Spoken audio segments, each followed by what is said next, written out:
আমি আজকে যা কিছু আমার সব কিছু গঠন করে দিয়েছেন আমার পিতা মির্জা রুহুল আমিন।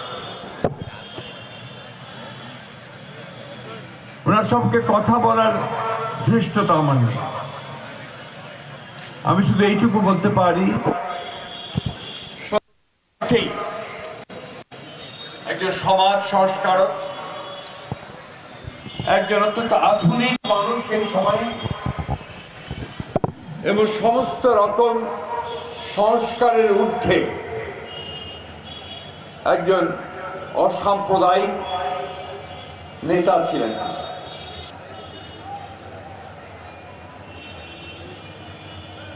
এই মানুষটি ঠাকুরগাঁর মহিলাদের নারী শিক্ষার জন্য নিবেদিত প্রাণ ছিলেন।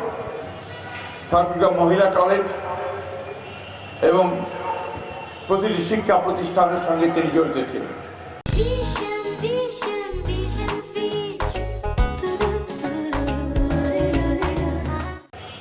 আমার যতদিন মনে পড়ে রানী শঙ্কর গার্লস স্কুল, এটাও তারই হাতে তৈরি করা, যখন তিনি ওই এলাকার এমপি ছিলেন।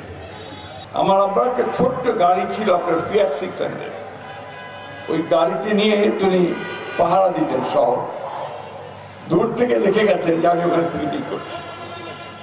রাত্রে যখন বাসায় গেছি, আপনাদের বলতে আমার কোনো দ্বিধা নেই, আমার মাথার চুল ধরে উনি দেয়ালের সঙ্গে ঠুকে দিলেন।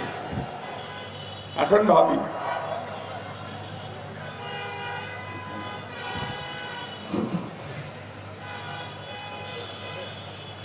এই শাসনই আমাকে বোধহয়, আমাদেরকে বোধহয় মানুষ করেছে।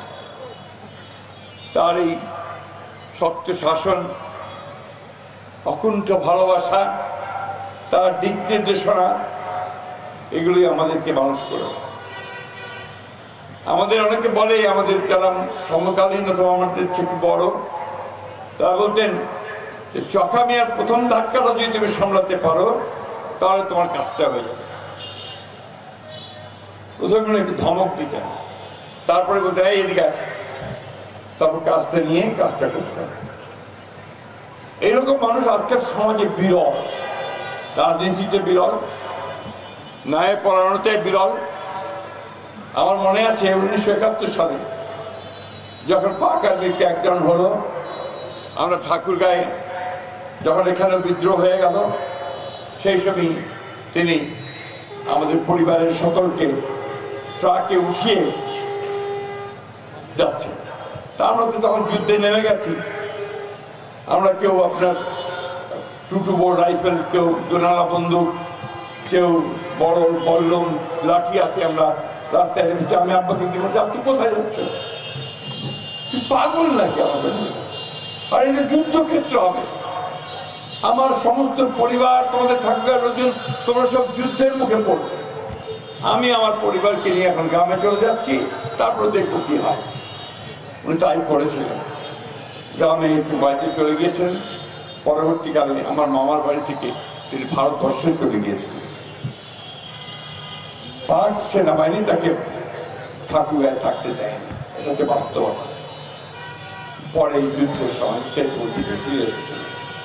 আমি কথাটা এই জন্য বলছি যে অনেকেই আছে তাকে ভিন্নভাবে চিত্রায়িত করার চেষ্টা করে, কিন্তু আমি বারবার করে বলি, সবাই বলে, আমি বলতে চাই না, যে আপাদমস্তক একজন দেশপ্রেমিক মানুষ, আপাদমস্তক একজন সৎ মানুষ, আপাদমস্তক একজন জনপ্রিয় মানুষ, যিনি কখনোই অন্যায়ের কাছে মাথা নত করেন।